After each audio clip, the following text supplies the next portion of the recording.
Hello dear friends, continue to study Bereshit book. Today we are reading chapter number 38. Judah and Tamar. And that time Judah left his brothers and went down to stay with a man of Adullam named Hira. There Judah met the daughter of a Canaanite man named Shua. He married her and lay with her. She became pregnant and gave birth to a son, who was named She conceived again and gave birth to a son and named him Anan. She gave birth to still another son and named him Shelah. It was at Kezib that she gave birth to him.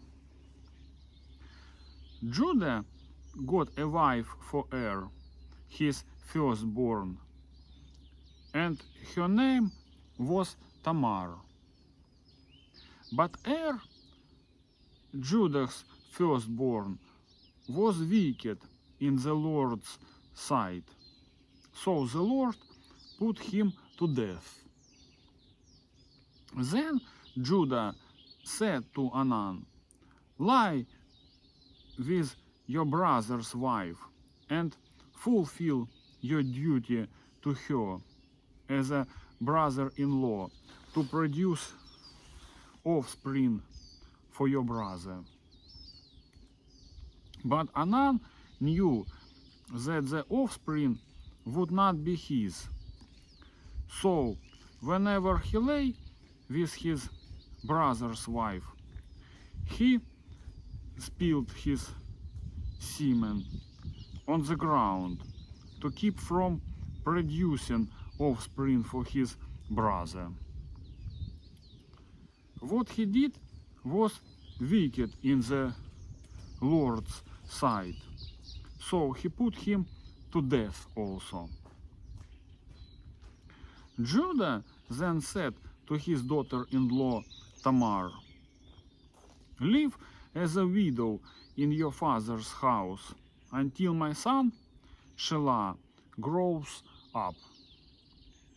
For he thought he may die too, just like his brothers. So Tamar went to live in her father's house. After a long time, Judah's wife, the daughter of Shua, died.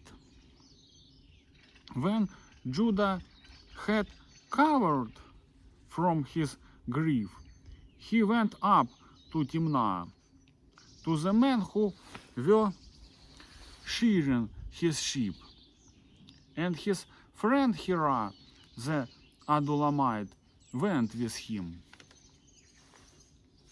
When Tamar was told, "Your father-in-law is on his way to Timnah to shear his sheep,"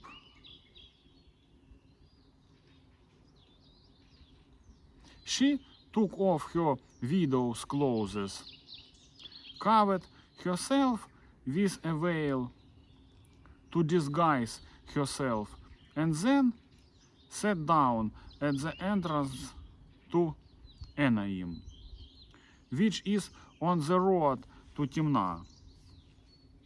For she saw that, though Shelah had now grown up, she had not been given to him as his wife.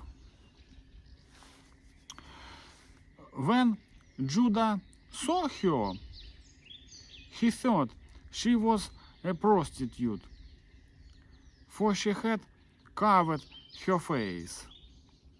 Not realizing that she was his daughter-in-law, she went over to her by the roadside and said, Come now, let me sleep with you. And what will you give me to sleep with you? She asked. I will send you a young goat from my flock, he said. Will you give me something as a pledge until you send it? She asked. He said, what pledge should I give you? Your seal and its cord and the staff in your hand, she answered. So he gave them to her and slept with her, and she became pregnant by him.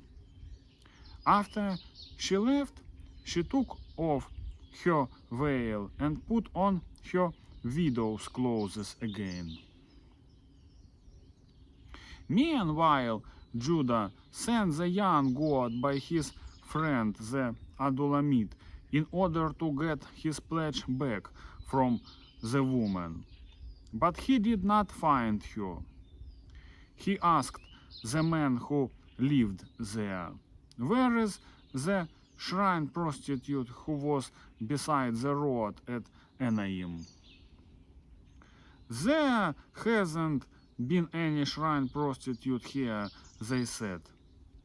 So he went back to Judah and said, I didn't find her. Besides, the man who lived there said, there hasn't been any shrine prostitute here. Then Judah said, let her keep what she has, or we will become a laughingstock.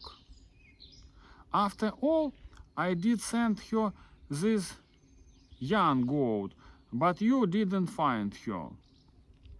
About 3 months later, Judah was told, your daughter-in-law Tamar is guilty of prostitution, and as a result, she is now pregnant.